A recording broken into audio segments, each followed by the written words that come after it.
कहानी की शुरुआत होती है चाइना के एक शहर में, जहाँ एक औरत ने एक खास बच्चे को जन्म दिया था। इस बच्चे के सर पर एक छोटा सा सींग था, इसीलिए उसकी माँ ने उसका नाम लू चैन रखा, जिसका मतलब होता है एक अजीब इंसान। लू चैन के पिता एक बहुत ही अमीर बिजनेसमैन थे, लेकिन वो अपने परिवार का बिल्कुल ध्यान नहीं रखते थे। जब एक बच्चा हो जाने के बावजूद भी उसका स्वभाव नहीं बदला, तो आखिरकार लू चैन की माँ को उसके पैसे चुरा कर अपना और अपने बेटे का पेट पालना पड़ा। एक रात लू चैन गली में दूसरे बच्चों के साथ खेल रहा था, तभी वहाँ एक तमाशा दिखाने वाला आदमी आया और बच्चे खुश होकर उसे देखने लगे। लेकिन इसी बीच कुछ शरारती बच्चों ने लू चैन का खाना छीनने की कोशिश की, और जब उसने मना किया तो उनके बीच में हाथापाई शुरू हो गई। अचानक एक बच्चे ने लू चैन के छोटे से सींग पर मुक्का दे मारा, जिससे लू चैन वहीं बेहोश होकर गिर पड़ा। और कुछ ही पलों में वो फिर उठ खड़ा हुआ और उसने शरारती बच्चों की वैसी ही धुलाई की जैसा उसने थोड़ी देर पहले तमाशे में देखा था। उसे देखकर वो कुंफू दिखाने वाला योद्धा भी हैरान रह गया,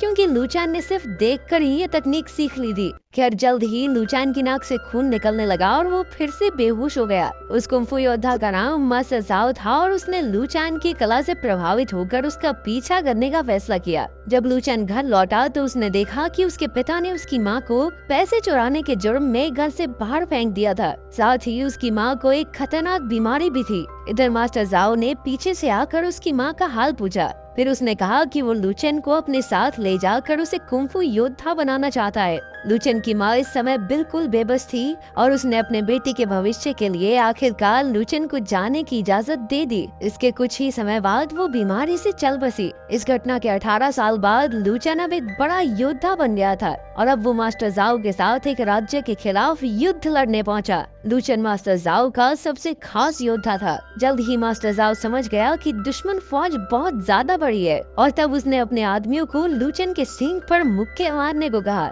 वो जानता था कि अब सिर्फ लू चैन की खास शक्तियां ही उन्हें जिता सकती हैं। तभी जाओ के आदमियों ने वही किया, और अचानक लू चैन एक ताकतवर योद्धा में बदल गया। जल्द ही उसने सारी दुश्मन फौज के छक्के छुड़ा दिए और आखिरकार वहीं बेहोश होकर गिर पड़ा। इसके बाद उसके साथ ही उसे वापस अपने अड्डे पर ले आए। फिर मिस्टर डोंग नाम का एक आदमी लू चैन का इलाज करने आया। जब लू चैन की आंख खुली तो मिस्टर डोंग ने उसे बताया कि उसे किसी को भी अपने सींग को छूने नहीं देना चाहिए। साथ ही मिस्टर डोंग ने उसे चैन कुंफू स्टाइल सीखने की सलाह दी, क्योंकि ये कुंफू उसकी आत्मा और दिमाग को एक साथ लेकर चलेगा। लेकिन जब मास्टर जाओ को ये बात पता चली तो उसे मिस्टर डोंग पर बहुत गुस्सा आया। मास्टर जाओ ने डोंग को मुकाबले के लिए ललकारा, ताकि ये फैसला हो जाए कि असली कुंफू मास्टर कौन है। जल्द ही उन दोनों में मुकाबला शुरू हो गया, पर जल्द ही मिस्टर डोंग जाओ पर भारी पड़ने लगा। अंत में उसने जाओ को हराकर उसके सभी फौजियों के सामने बेइज्जत कर दिया। फिर रात को जब सब सो रहे थे तो अचानक दुश्मन फौज ने मास्टर जाओ के अड्डे पर चुपके से हमला कर दिया। अचानक लू चैन की आंख खुली तो उसने देखा कि चारों ओर आग लगी थी और हाहाकार मचा हुआ था। इस हमले में कई फौजियों और मिस्टर डोंग की भी मौत हो गई। मरते हुए भी मिस्टर डोंग ने लू चैन को फिर से चैन स्टाइल कुंफू सीखने की सलाह दी। उसने बताया कि चैन नाम के गाँव में मास्टर चैन नाम का एक योद्धा रहता है, जो उसे एक खास कुंफू स्टाइल सिखा सकता है। डोंग के मरने के बाद लू चैन तुरंत चैन गांव को ढूंढने निकल पड़ा। कई मुश्किल रास्ते और भयानक जंगल पार करके आखिरकार लू चैन चैन गांव में पहुंच ही गया। लेकिन वहां के गांव वालों ने उसके साथ काफी बुरा बर्ताव किया और कहने लगे कि बाहर के आदमियों को चैन कुंफू सीखने की इजाजत नहीं है। तभी अचानक एक बड़ी सी गाड़ी पीछे से आकर लू चैन से टकरा गई। गाड़ी में से तुरंत एक लड़की दौड़कर लू चैन की मदद करने आई। इस लड़की का नाम यूनियांग था। वो बेहद खूबसूरत थी और लू चैन तो उसे देखता ही रह गया। पर यूनियांग वहाँ अकेली नहीं थी, उसका बॉयफ्रेंड फैंग भी उसके साथ ही आया था। फैंग दिखने में बाकियों से थोड़ा अलग था और अभी अभी विदेश से अपनी पढ़ाई पूरी करके आया था। खैर लू चैन की मदद करके यूनियांग चली गई, और बाद में एक गांव वाले ने उसे बताया कि यूनियांग मास्टर चैन की ही बेटी है। ये सुनकर लू चैन तुरंत उसके पीछे दौड़ा, पर तब तक तो वो बहुत आगे निकल गए थे। फिर शाम को सभी गांव वाले यूनियांग के खास प्रोग्राम में शामिल होने गए। इस प्रोग्राम में यूनियांग सबको एक नई चीज दिखाना चाहती थी, जिसके बारे में फैंग यूरोप से पढ़कर आया था। असल में फैंग शहर में ट्रेन की पटरियां लगाकर गांव वालों के लिए आना जाना आसान बनाना चाहता था। इसी के साथ उसने एक रोशनी का बल्ब भी बनाया था, पर उसे चलाते वक्त गड़बड़ी हो गई, जिस वजह से सभी गांव वालों ने उसका खूब मजाक उड़ाया। इस सब से फैंग को बहुत गुस्सा आया, पर यूनियांग ने उसे हौसला दिया। फिर अगले दिन लू चैन यूनियांग से मिलने आया और उसने मास्टर चेन के बारे में पूछा। यूनियांग ने भी कहा कि बाहर के लोग चेन कुंफू नहीं सीख सकते, पर इस भेदभाव से लूचन को बहुत गुस्सा आ गया और उसने यूनियांग पर हमला कर दिया। जल्द ही उन दोनों में लड़ाई शुरू हो गई, पर यूनियांग इतनी जबरदस्त योद्धा थी कि उसने कुछ ही पलों में लूचन को धूल चटा दी। आखिरकार एक कूड़ा साफ करने वाले बूढ़े आदमी ने लूचन को उठाया और उसका इलाज किया। उस आदमी ने भी लूचन को एक गांव छोड़कर जाने की सलाह दी,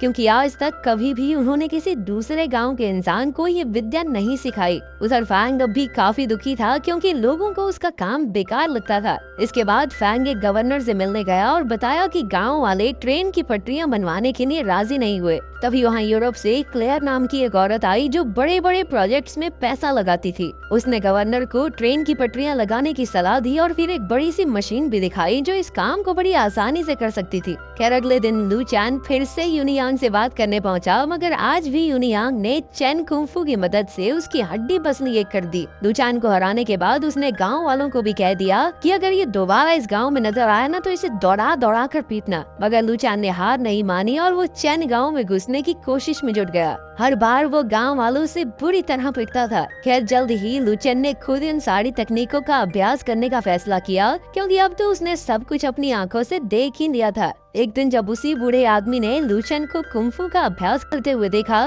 तो उसने लूचन को सलाह दी कि अगर वो गांव वालों से जीतना चाहता है तो उसे उनकी ही तकनीकों का इस्तेमाल करना होगा। अगले दिन लूचन एक बार फिर से चेन गांव पहुंच गया और उसने टोफू बेचने वाले को मुकाबले के लिए ललकारा। टोफू बेचने वाले ने एक शर्त रखी कि अगर लूचन ने उसके हाथ में रखा हुआ टोफू गिरा दिया तो जीत लूचन की होगी। जल्द ही मुकाबला शुरू हुआ और लूचन जोरों शोरों से लड़ने लगा, पर तभी उसे बूढ़े आदमी की बात याद आई और फिर उसने टोफू बेचने वाले की तकनीकों से ही उसे हरा दिया। उस वक्त यूनियांग भी ये मुकाबला देख रही थी और लूचन की लगन को देखकर वो काफी प्रभावित हुई। खैर मुकाबला जीतने के बाद लूचन उस बूढ़े आदमी का शुक्रिया अदा करने पहुंचा, पर वो इतना थक चुका था कि अचानक बेहोश हो गया और साथ ही उसके नाक से खून बहने लगा। उधर फैंग भी क्लेयर की दी हुई रेल रोड मशीन लेकर चेन गांव में आ पहुंचा। अब वो सभी गांव वालों के घर तोड़कर वहां रेल की पटरियां बिछाना चाहता था। उसके साथ ही क्लेयर और उसकी टीम भी आए थे। इसके बाद फैंग ने पूरे चेन गांव में गवर्नर का वारंट लागू कर दिया, जिसके मुताबिक सभी चेन निवासियों को अगले 6 दिन के अंदर अंदर पूरा गाँव खाली करना होगा।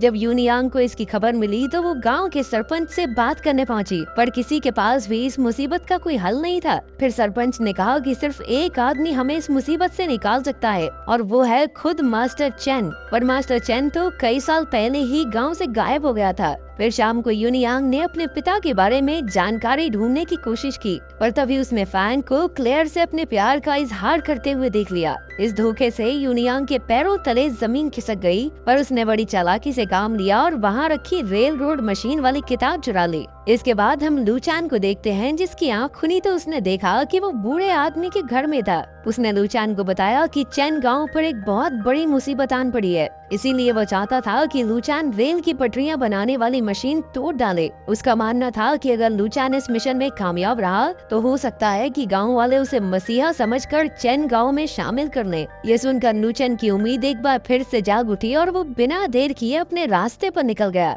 जल्द ही वो एक सुनसान गोदाम में पहुंचा जहां वो मशीन रखी गई थी, पर वहां घुसते ही उसका सामना यूरोप के तगड़े योद्धाओं से हुआ। तभी अचानक यूनियांग भी वहां चुपके से घुस आई और उसने लूचान का साथ दिया। असल में वो भी इस मशीन को तबाह करने के मिशन पर आई थी। अब यूनियांग ने लूचान को अपने साथ लेकर मशीन को तहस नहस करने का प्लान बनाया, पर बदकिस्मती से क्लेयर और फैंग को भी उनके मंसूबों की भनक लग गई थी, इसीलिए वो भी जल्द ही यहाँ पहुँच गए। लेकिन तब तक यूनियांग ने किताब से देखकर इस मशीन को खत्म करने का तरीका पता लगा लिया था। अब जैसे यूनियांग ने वो बटन दबाया तो सब लोग इधर उधर भाग निकले, क्योंकि इस बटन से मशीन में जबरदस्त धमाका होने वाला था। मगर क्लेयर उसी आग में झुलस कर मारी गई। यूनियांग बेहोश हो गई, लेकिन लूचान उसे सही सलामत बचाकर गाँव में ले आया। आखिरकार सभी गाँव वालों ने लूचान की बहादुरी की तारीफ की और गाँव की रक्षा करने के लिए उसका शुक्रिया अदा किया। अंत में वो बूढ़ा आदमी भी उससे मिलने आया और तब ये खुलासा होता है कि वो आदमी कोई और नहीं बल्कि मास्टर चेन ही था।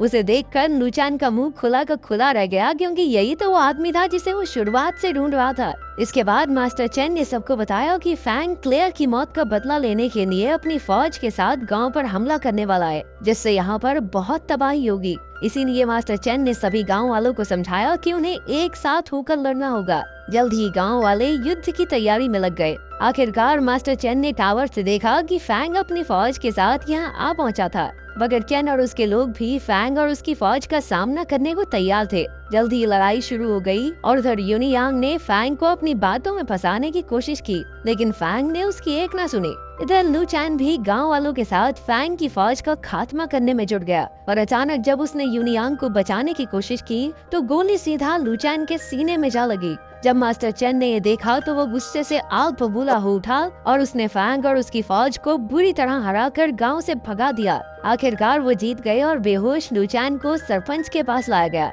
मास्टर चेन भी वहीं मौजूद था और तब सबको पता चला कि लूचान ने देख देख कर चेन कुंफू स्टाइल सीख लिया था। इस पर कई बुजुर्ग लोग लूचान पर चेन कुंफू स्टाइल को चोरी करने का इल्जाम लगाने लगे, पर मास्टर चेन इससे बिल्कुल सहमत नहीं था। आखिरकार उसने लूचान की जान बचाने के लिए उसकी शादी यूनियांग से करवाने का फैसला किया। इस तरह लूचान भी इस गांव का हिस्सा बन जाएगा। यूनियांग भी इसके लिए राजी हो गई। आखिरकार लूचान और यूनियांग की शादी धूमधाम से हुई और लूचान को मास्टर चेन के दामाद के रूप में जाना जाने लगा। आखिरकार लूचान ने अपनी लगन से हर मुश्किल का सामना करके चेन कुंफू स्टाइल सीखने का सपना पूरा किया।